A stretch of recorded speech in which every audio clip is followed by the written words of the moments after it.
Well, Lord Keynes said, in the long run we all die. So that's a short run. Now, your analysis, very, very convincing and very, very persuasive.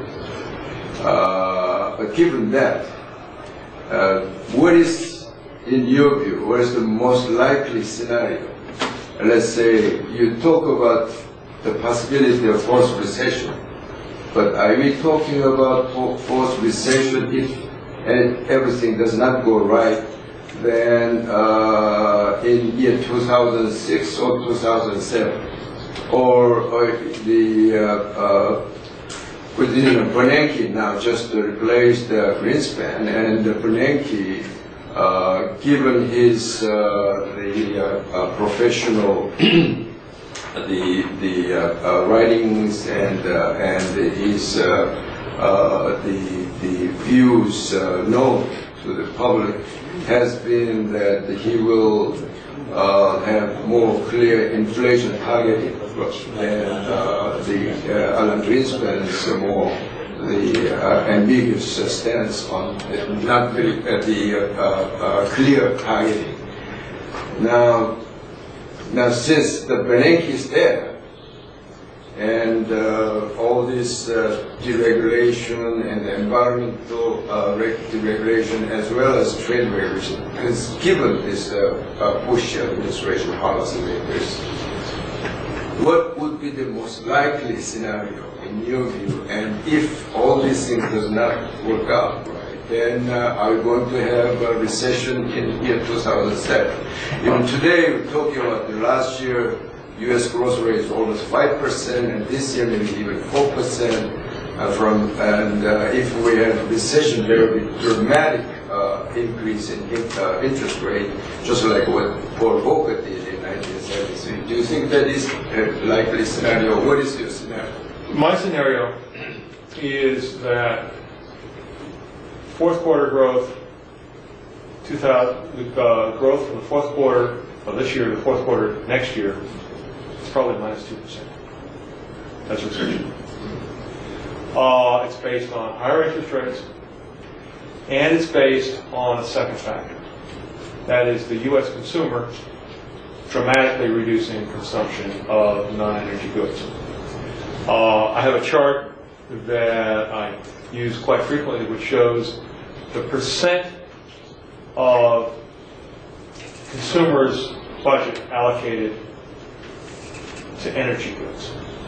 And what it shows is a declining trend from 6% in 1960, 7% in 1960, down to about 5%, then jumping to about 7% in 1973, jumping to 9% in 1980, and then gradually falling to 4%, maybe 3.5% in March 1999, going back up to 9 or 10% next year. And what's the cause of this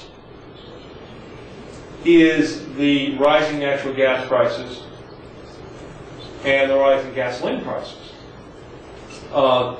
Just as you factor in the much higher gasoline prices, the consumer budget is consumers are going to have to spend a lot more on heating fuel and a lot more on gasoline, and most of that's already in the system, even with the recent price declines.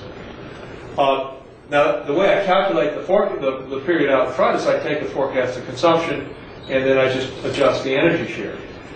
There are a couple of reasons why that number might even get a little higher.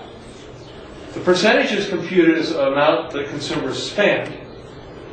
In 1974, when I talk about the forecast, Art Oken, who had been Lyndon Johnson's chief economic advisor, wrote a paper, was in the Brookings Economics papers, talking about the recession of 74, which is where I got my numbers on the forecasting errors.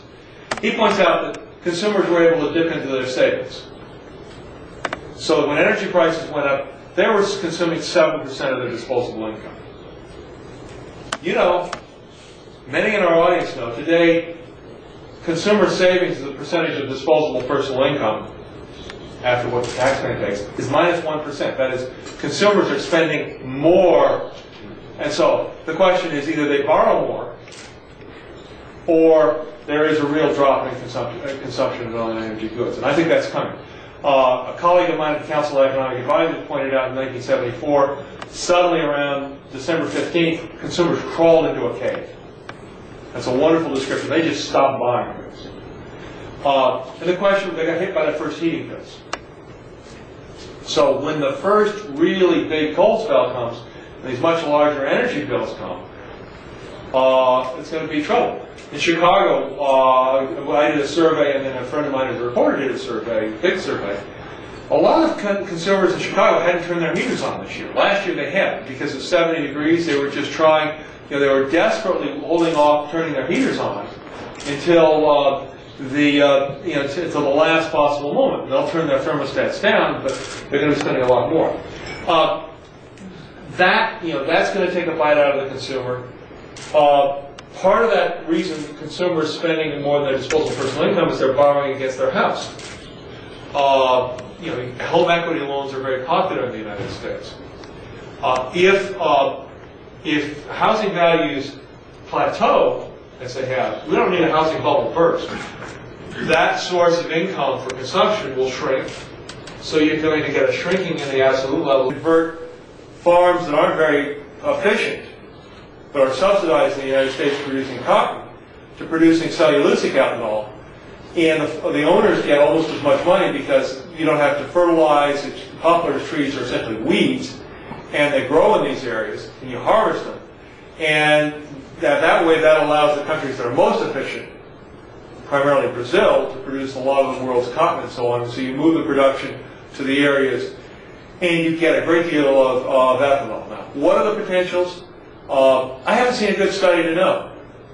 But some of the people I talked to say half to 3/4 of the U.S. transportation fuel could come out of this, by 2015. That transportation fuel is roughly 12 million barrels a day, so that's a lot of world oil. China, you could export to China. I mean, it's a potential threat to Saudi Arabia that the Saudis take quite seriously.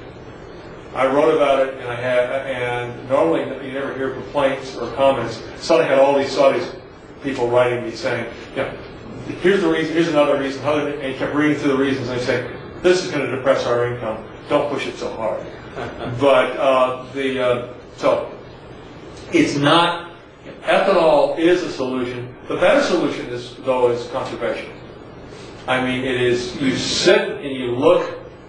I have a colleague, I live up in Aspen, Colorado, a friend down the road named Avery Lovins, who has been pushing energy conservation for as long as I've been doing energy markets. And the studies Avery's have done and the Rocky Mountain Institute have done point to just ways to really dramatically reduce transportation use of fuel and reduce fuel in other activities, leaving petroleum primarily for things like air transportation, which itself is becoming more efficient.